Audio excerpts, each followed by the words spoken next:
No vídeo de hoje eu vou te trazer uma informação, um conteúdo um pouco diferente do que eu costumo trazer. Porque hoje eu acordei e vi que tinha um post, uma notícia, um assunto um pouco diferente que a primeira coisa que eu fiz quando eu vi foi pensar, caramba, eu preciso trazer isso pro pessoal que acompanha o canal, pro pessoal que vê, para eles entenderem e não caírem nesse erro. No vídeo de hoje nós vamos falar de, um assunto bem polêmico que foi comentado por uma outra pessoa ainda mais polêmica ainda, que chama muita atenção e é bem fofocada na mídia, na qual ele fez um comentário referente a uma privatização e, o comentário dele não é necessariamente certo, correto, e muitas pessoas que acabam por ver, acabam por ler essa notícia podem entender a matéria de forma errada e acabar caindo nos mesmos erros, nas mesmas falhas que essa pessoa fez e, passando feio. E eu não quero isso pra você, eu não quero que você veja essa matéria, que você veja essa notícia e acabe por entender ela completamente errada e que você esteja por fora desse assunto que, tem movimentado bem o mercado e tem muitas empresas em cima e interessadas e muitas pessoas acabam por aí falando sem nem entender nada. Você quer saber? Eu não vou te contar.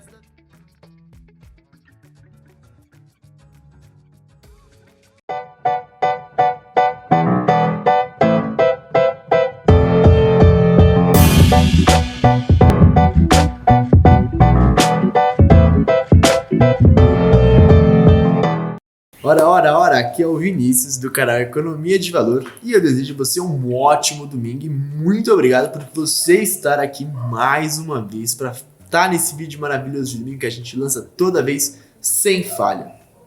Então, antes de começar tudo isso, eu queria perguntar, vocês viram a notícia do Elon Musk? Eu vou tentar colocar aqui que ele está produzindo robôs com inteligência artificial para ocupar cargos de perigo e cargos mais arriscados, assim por dizer, usado com inteligência artificial. Qual a sua opinião sobre isso? O que você acha? Eu sei que ele é uma pessoa polêmica, não é dessa pessoa polêmica que eu estava falando no começo, geral, no mundo das criptomoedas, e agora ele vem com mais essa que eu acho uma coisa bem interessante, algo bem legal, mas, tem todo se pensar, a gente tem todo aquele medo, aqueles estereótipos da inteligência artificial vir atacar e destruir a humanidade, ou coisas desse tipo, e eu acredito que muito desse assunto seja completamente errôneo. Mas eu não entendo muito bem sobre isso, eu vou deixar para você e eu quero saber sua opinião aqui nos comentários, então não deixe de dar sua opinião. E mais uma vez, antes de ir para o vídeo, eu sei que você já deve estar cansado de me ouvir enrolando, mas você viu o vídeo de quinta-feira que a gente postou, onde você vê todas as fases, desde a pessoa que antecede o investidor até aquela que é o investidor final, aquela que vive com simplesmente os seus frutos do rendimento, do dinheiro que ela conquistou ao longo da vida, e assim pode vir da forma como ela quer, como um rei que ela mesma propôs para ela mesma. Se você não viu, é muito importante que você vá lá ver, porque isso pode dar uma virada de chave, pode fazer uma mudança no jeito como você enxerga as coisas e o modo como você vai ver a sua vida, evitando que você acabe caindo em dívidas e até consiga acumular mais patrimônio. Então, é de extrema importância que você vá lá, eu vou colocar aqui em cima o vídeo, e você vá lá ver. Antes de mais nada, eu vou te contar quem é essa pessoa, porque você deve estar morrendo de curiosidade, e logo depois eu vou te mostrar o porquê que tem tanta coisa errada com isso. Na verdade eu não vou fazer isso não. Na verdade, eu primeiro vou te contar a história sobre o que é esse post polêmico, e depois eu vou te falar de quem é o post e o que essa pessoa comentou sobre o assunto que gerou tanto zoom na mídia, no Twitter, em todas as notícias por aí. O assunto em questão que está sendo debatido é referente à privatização dos Correios, que foi votada no Senado na quinta-feira. Pelo que diz na matéria, será vendido 100% dos Correios, que atualmente é completamente público, tendo que os Correios dão lucro todos os anos de 1,5 bilhões de reais. E a discussão ela é bem vasta, bem grande, existem aqueles que são a favor e aqueles que são contra. Muitos acreditam que a venda pode ser boa, pode ser positiva, devido à melhor e à melhor qualidade da serviço de entrega, de busca e todas as outras coisas que podem acompanhar. E existem aqueles que são contra, onde um dos principais motivos justificativos é devido à possibilidade do aumento do preço, um aumento do custo do produto de envio de tudo isso, que vá fazer com que as camadas mais baixas sejam aquelas mais prejudicadas, aquelas que tenham menos condições acabem sendo as maiores afetadas por tudo isso. E bom, por mais que tenha sido ofertado 100% da empresa, de acordo com o texto enviado pelo executivo, ele propõe uma economia mista, a qual seja a participação administrativa pública, indiretamente, assim como da iniciativa privada de forma conjunta. Seria algo como um público-privado. Ainda, o projeto aprovado pela Câmara permite a desestatização de todo e qualquer tipo de serviço postal executado e feito pelos Correios. O projeto ainda garante que, de acordo exatamente com o site, a nova empresa não pode fechar agências essenciais à prestação de serviço postal universal em áreas remotas do país, segundo disposto no contrato de concessão, e deverá manter os serviços de caráter social realizado pelo Estado atualmente. Ou seja, áreas distintas, áreas remotas, as quais têm uma dificuldade de comunicação, aquelas áreas não poderão simplesmente ser fechadas pela nova empresa que assumir o controle dos Correios, assim forçando a ter aquelas empresas abertas e estando em funcionamento, para assim a empresa não simplesmente fechar as áreas que não dão lucro, tendo a obrigatoriedade de continuar com aqueles serviços prestados e impostos anteriormente, o que é uma coisa boa ainda, mesmo que venha a ser vendido os Correios. Então, agora eu vou falar exatamente qual é aquela pessoa, aquela figura tão caótica, tão chamativa que postou a notícia que veio a chamar tanta atenção na mídia. E a pessoa é nada mais nada menos que o Felipe Neto, no qual, no dia 6 de agosto, postou no seu Twitter a seguinte notícia. Eu vou até um pouquinho pro lado para mostrar aqui. Vamos lá. Ele falou assim: muitos liberaloides falam que os Correios devem ser privatizados graças à dívida. Então, vamos para as dívidas. Petrobras, 330 bilhões. Latam, 53 bilhões. Suzano, 68 bilhões. JBS, 52 bilhões. Vale, 40 bilhões. Correios, 14 bilhões. Eles usam essas desculpas a dívidas sabendo que o povo não entende. A dívida da Volkswagen é R$1 trilhão. Bom, essa foi a notícia, essa foi a postagem do Felipe Neto nas redes sociais, no seu Twitter, a qual ele reclama dessa privatização no Twitter. O grande problema é, essa reclamação dele foi analisada e feita de forma errônea. E o porquê disso? Porque ele simplesmente pegou dívidas de empresas e jogou-as comparativamente, ignorando completamente setores e outras informações que são extremamente importantes na hora de você pegar uma empresa para fazer a sua análise. Na hora de pegar e fazer comparativamente o que é necessário para conseguir ver se essa dívida é tão perigosa ou se é saudável ou não. Simplesmente um exemplo novo. Digamos que você ganhe R$10 mil por mês e você tem uma dívida de R$20 mil. Essa dívida não é boa, não é saudável, mas ela não é tão perigosa, já que em 2 meses, em teoria, se você pegasse todo o seu dinheiro, você conseguiria sanar essas dívidas. Agora, digamos que eu tenha a mesma dívida de R$20 mil. Entretanto, o meu salário é de R$2 mil. A quantidade de tempo e o valor da dívida, por mais que seja o mesmo, é diferente para os dois casos. No meu caso, ela é extremamente perigosa, porque ela é 10 vezes o que eu ganho. Então, é muito mais difícil, é muito mais perigosa essa dívida para mim do que é para você que ganha R$10 mil, de modo comparativo.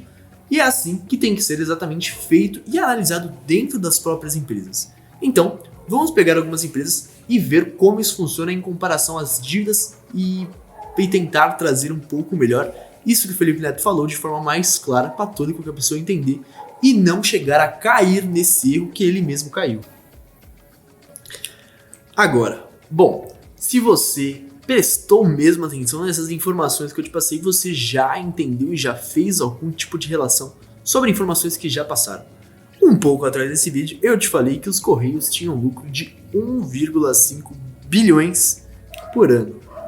E eu te falei agora o valor dessa dívida. Agora, comparativamente, você já deve ter entendido a relação do quanto ele ganha para o quanto ele gasta.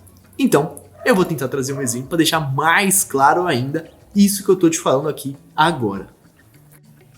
Mas mesmo assim, tudo bem. Eu vou abrir aqui simplesmente só a Petrobras e a Suzano para mostrar para vocês um pouco dessas informações, justo o que o Felipe Neto falou. Eu vou aqui abrir o Status Invest, eu vou até mais pro lado para colocar as imagens aqui do lado. Se a gente abrir aqui o Status Invest e for para a parte de geral, a gente vai ver que a dívida bruta dela é de 318 bilhões de reais, não 330 como ele falou lá. Mas além disso, só o valor de patrimônio líquido da empresa gira ao redor de 356 bilhões de reais. E o que é esse patrimônio líquido? Ele nada mais nada menos é do que a relação entre ativos e passivos. Ou seja, se pegar tudo que a empresa ganha, todos os seus ativos, todas as coisas que ela tem como serviços, como contratos, como equipamentos, como peças, todas essas coisas, e tirar todas as dívidas, todas as coisas que ela deve ou precisa pagar, ela ainda vai ter um saldo positivo de 300 e tantos bilhões, como eu mostrei para você. Eu vou colocar aqui embaixo também o que é o patrimônio líquido. Isso ainda que nós consideramos a dívida bruta da empresa, que é a soma do passivo circulante e do passivo não circulante. Ou seja, o passivo não circulante é aquele que... O passivo não circulante são aquelas dívidas, aqueles compromissos que a empresa assumiu para serem pagados mais ao longo prazo. E aquele passivo circulante, que é a composição da dívida bruta, são contas, são compromissos que a empresa tem de curto prazo, como capital de giro, como pequenas contas e o dinheiro que ela usa para manter as suas operações, manter os seus funcionários, manter todas as coisas. Assim, a gente tem a dívida bruta. E essa foi a dívida que a gente considerou. Porque se formos pegar a dívida líquida, assim como eu vou mostrar aqui para vocês novamente, colocando na tela, a dívida líquida da empresa é de 266 bilhões 430 milhões, o que é bem menor do que estava sendo mostrado anteriormente. E simplesmente para ficar mais fácil de entender como se calcula a dívida líquida, é a dívida bruta menos o quanto a empresa tem de caixa para sanar essa dívida. Ou seja, se a empresa deve, digamos, 700 mil e ela tem 400 mil em caixa, então sua dívida líquida é de 300 mil e não 700 mil. 700 mil seria a sua dívida bruta. E ainda existe mais um ponto a ser considerado.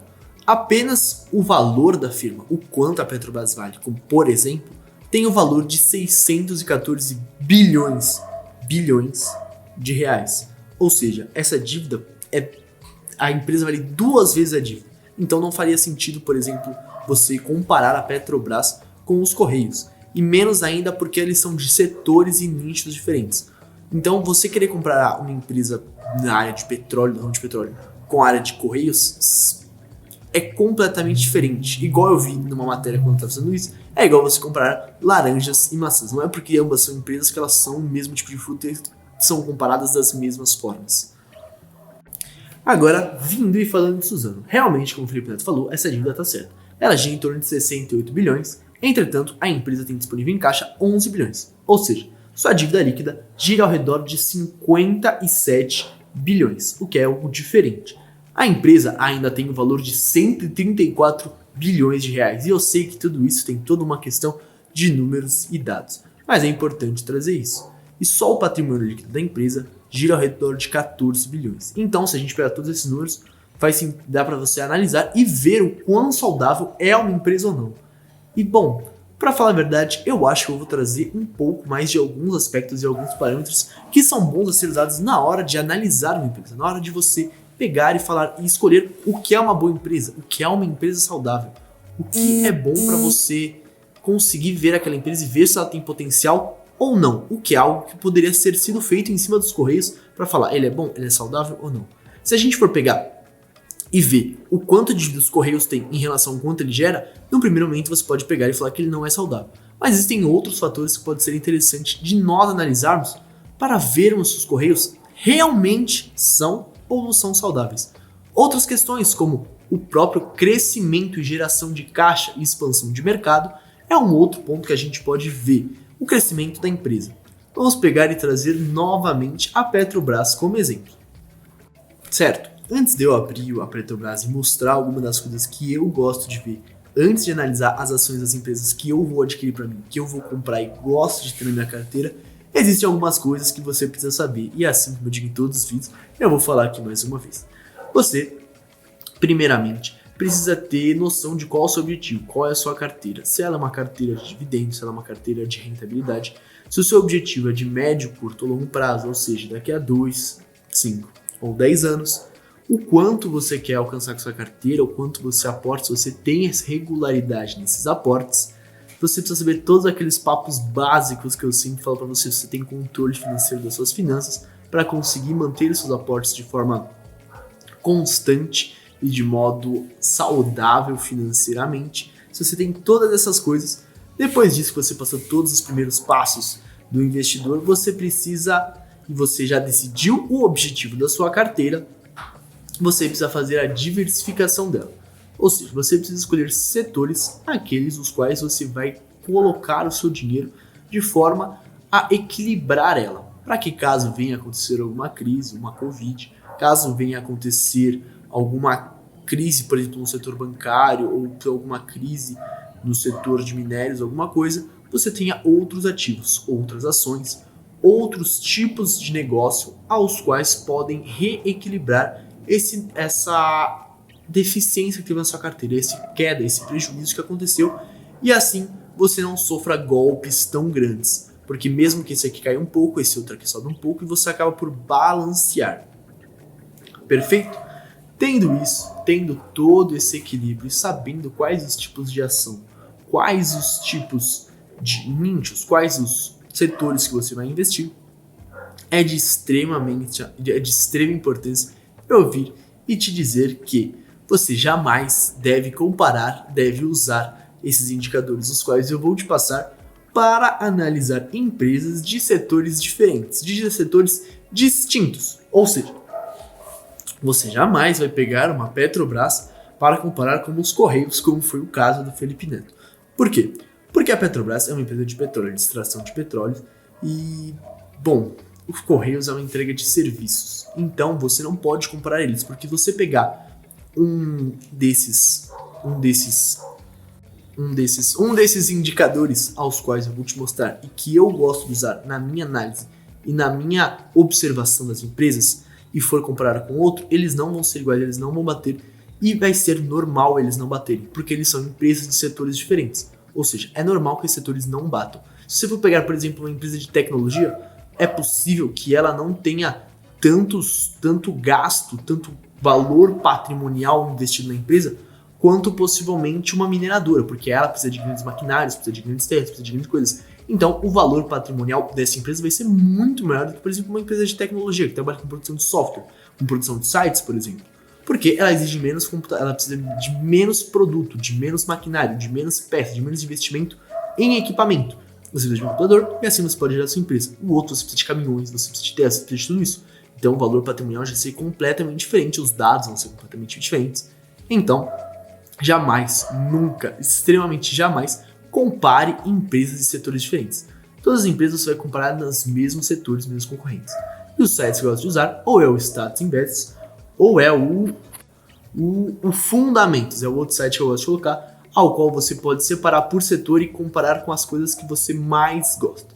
Então, chega de enrolação e eu vou falar alguns dos indicadores que eu gosto de usar e vou te explicar um pouco mais de cada um desses indicadores e vou mostrar aqui um pouquinho no computador.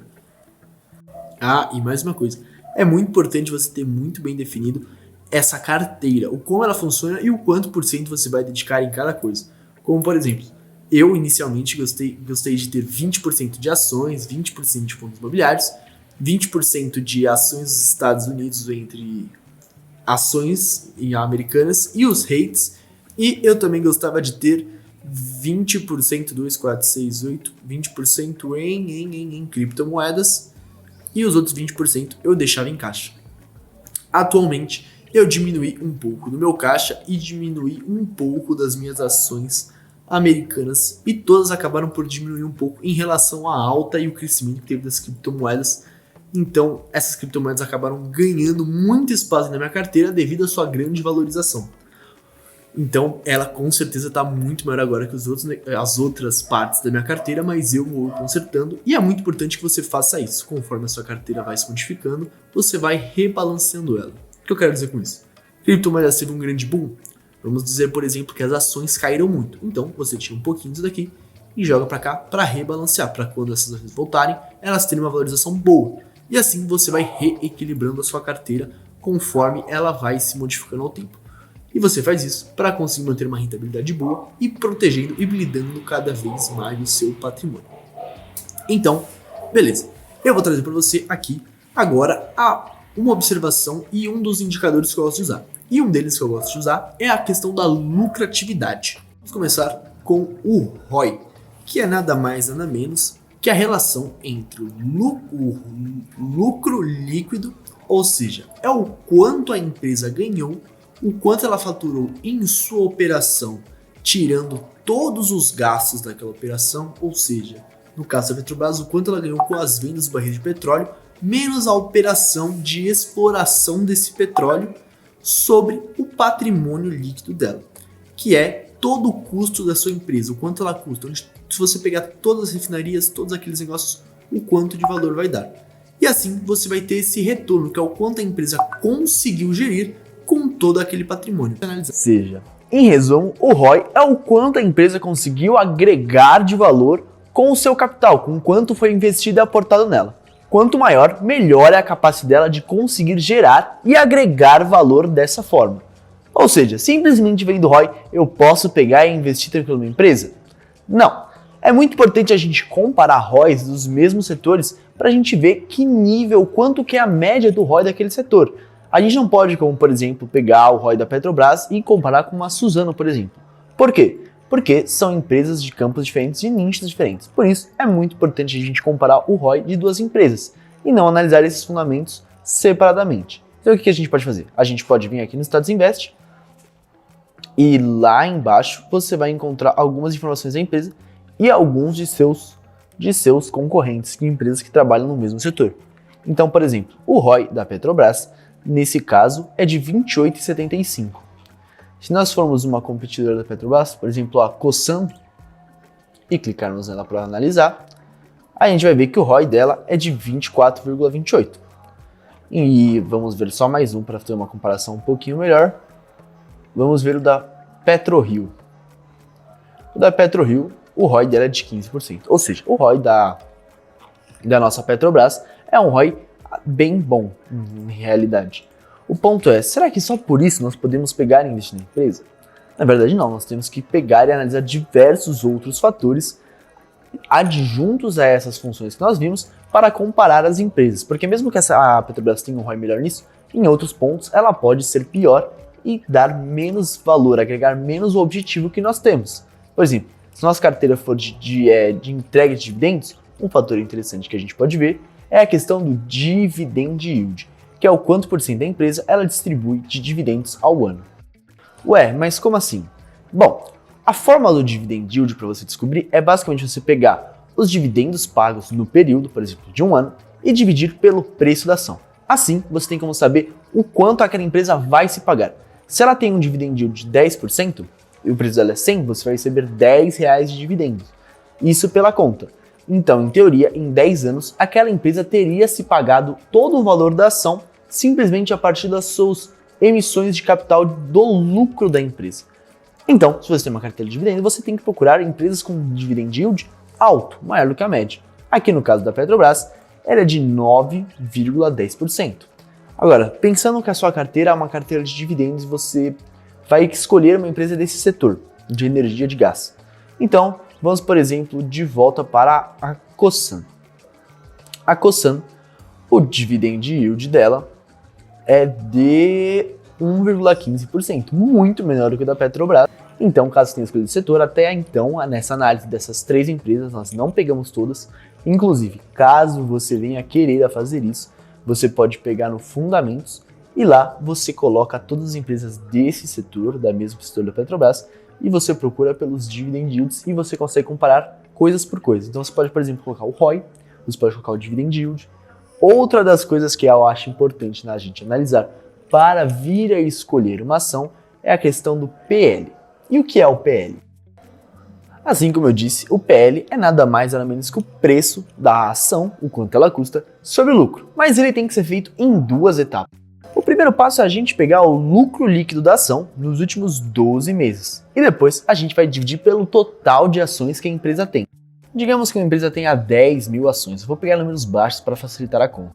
E ela teve um lucro líquido de R$120 mil. ou seja, o lucro por ação será de 12. E em seguida você pega o preço que essa ação está sendo negociada e divide por esses 12. Digamos que essa ação esteja sendo negociada a R$18. Então vamos chegar no valor de 1,5. Isso significa que a cada R$1,50 que a empresa gera, os investidores acabam pagando R$1,50 por ação. Em resumo, a empresa gerou R$1 de lucro e você pagou R$1,50 por esse R$1 de lucro. Ou seja, não necessariamente é um bom negócio, por isso é muito importante ser analisado. Em resumo e em geral, é muito legal, muito interessante você comprar ações com um PL mais baixo possível, porque assim você consegue comprar empresas que estão gerando mais lucro do que você está pagando. Empresas as quais o PL é menor que 1 significa que ela está com um valor descontado. Você vai pagar menos de R$1 em relação a R$1 de lucro que a empresa gere, o que é algo muito bom quando você for levar em questão a sua análise. E isso você encontra várias dessas notícias e vários desses PL na bolsa, o que são boas oportunidades de compra se analisadas junto com os outros fatores como esses que eu estou te apresentando aqui. Outro indicador que vai muito nessa linha, eu já vou pegar para você seguir o mesmo raciocínio, é o preço sobre o valor patrimonial, ou seja, P sobre VP. E para que serve esse indicador? Ele serve para você ver se o preço das ações que estão sendo negociadas está acima ou abaixo do valor patrimonial da empresa. Pode utilizar para ver se você está pagando caro ou se você está pagando barato no valor de uma empresa. Como por exemplo, se o valor que você está pagando, se o preço que está pagando está abaixo do valor patrimonial, ou seja, você está pagando menos do que a empresa em si vale, ou seja, também se mostra uma boa oportunidade. E como que a gente vai calcular esse P sobre VT? Você pega o conjunto, o total de ações que essa empresa tem, e você multiplica pelo preço que está sendo negociado na bolsa. Ou seja, se está sendo negociado a R$10 e ela tem 10 mil ações, você vai ter 100 mil ações, você vai ter um valor de P 100 mil.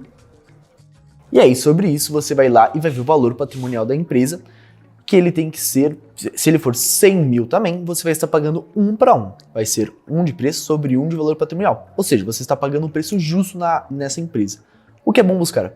Empresas que são negociadas a menos de 1, porque assim você está pagando o valor da empresa, está pagando um preço nela inferior ao seu valor patrimonial. Mas é claro, tem que ser muito bem analisado esse indicador em cada um de seus setores. Porque, por exemplo, setores de tecnologia, como eu expliquei, por exemplo, computadores, softwares, geração de site, não tem um valor patrimonial muito grande, porque existe pouco maquinário, entretanto, os valores que essa empresa gera são muito altos. Então, esse indicador é um pouco difícil de se analisar nesse tipo de empresa, com esse conjunto. Por isso, eu digo sempre para você comparar com outros setores, para você ver se não tem nada estranho. Porque imagina, você entra numa empresa de tecnologia para analisar isso, ou até mesmo uma empresa como a Smiles, que tipo assim, tem um centro de execução num único lugar e os aviões são todos alugados, todas as coisas. Então, se você fosse analisar o preço do VP lá, você vai ver um contraste muito grande nesse indicador em frente a outras empresas, como por exemplo a Vale. Então, é muito importante você ver outras empresas e comparar os seus indicadores para ver se tudo está fazendo sentido, como eu já disse várias vezes aqui. Esse indicador que eu te falei, ele é muito bom para você analisar subprecificação.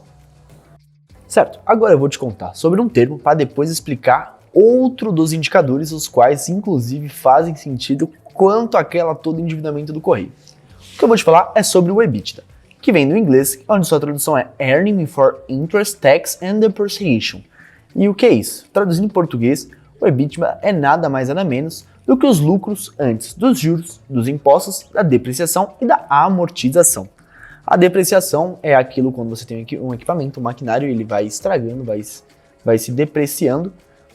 E a amortização, como se fosse uma redução de grau de um ativo intangível, como marcas e patentes. Certo? Então isso é EBITDA, é todo o lucro, o quanto a empresa ganha antes de ter que pagar todos os seus impostos. E um dos indicadores que eu gosto para a gente analisar o grau de endividamento da empresa é a dívida líquida sobre a EBITDA. A dívida líquida, aquela que eu já te expliquei, que é o quanto você tem de dívida, tirando todo o seu caixa, todos os pagamentos, toda essa... Você colocando essa dívida líquida dividindo pelo EBITDA, você consegue ver qual que é o tempo necessário para você pagar essa dívida, o quanto a empresa consegue gerar desse EBITDA atual.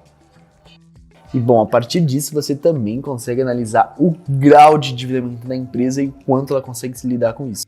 Ou seja, quanto menor for esse número, melhor e mais saudável estão as finanças da empresa porque assim ela consegue lidar com essa dívida mais fácil e mais rápido. Entre uma e duas vezes esse valor é uma finança saudável, de 4 a 5 já é algo bem preocupante, como é o caso dos Correios, que se a gente for se colocar, bem, ia dar um número bem alto. E um outro indicador muito importante para você analisar é o crescimento do lucro da empresa. Mas eu não vou explicar ele hoje, eu acho que eu já dei bastante indicadores para vocês, e eu sei que esses indicadores às vezes podem ser bem complexos e às vezes bem chatos. Então, eu acho que eu vou deixar esses indicadores, o resto deles, para um outro momento, para uma outra hora, e eu acho que por essa semana já tá bom de indicadores. Eu espero que você tenha entendido toda aquela questão dos Correios, quanto até mesmo a mensagem do Felipe Neto, para você não cair no erro de interpretação e leitura quanto ao endividamento das empresas. É muito necessário você analisar todo o contexto e outras informações da empresa junto lado a lado, porque, bom, quanto mais endividado, não necessariamente mais complicado é. Você tem que analisar o quanto a empresa tem capacidade de girar caixa, o quanto ela vale, tudo isso daí, para você comparar o quanto ela está endividada e ver se aquela empresa ainda é saudável ou não. Quanto ao caso dos Correios, bom, é algo bem difícil de se debater, assim como eu disse, visto de modo dos números, o endividamento dele era bem grande em relação à sua capacidade de gerar caixa, então é difícil porque tem toda a outra questão da possibilidade de aumentar os preços das pessoas com menos capacidade de usar esses Correios, então a discussão ela vai bem longe. Eu não estou aqui para tentar moldar a sua opinião, mas para que você consiga ter uma base mais forte para entender esses motivos, esses argumentos e todas essas coisas que estão acontecendo com os Correios. Eu espero que você tenha gostado. Se você gostou, não esquece de colocar aqui o que você achou dos manequins com inteligência artificial do Elon Musk, que na verdade eu não vi ainda, eu espero que seja algo sério, mas enfim, né? E esse foi o vídeo da semana, de domingão, eu espero que você tenha gostado. Meu nome é Vinícius, canal Economia de Valor. Qualquer dúvida, qualquer dificuldade, qualquer coisa que você precisar, você pode mandar mensagem aqui no meu Instagram, ou no TikTok, no Kawaii, onde você quiser. Tamo junto e até a gente se vê na quinta que vem. Opa, errei de novo.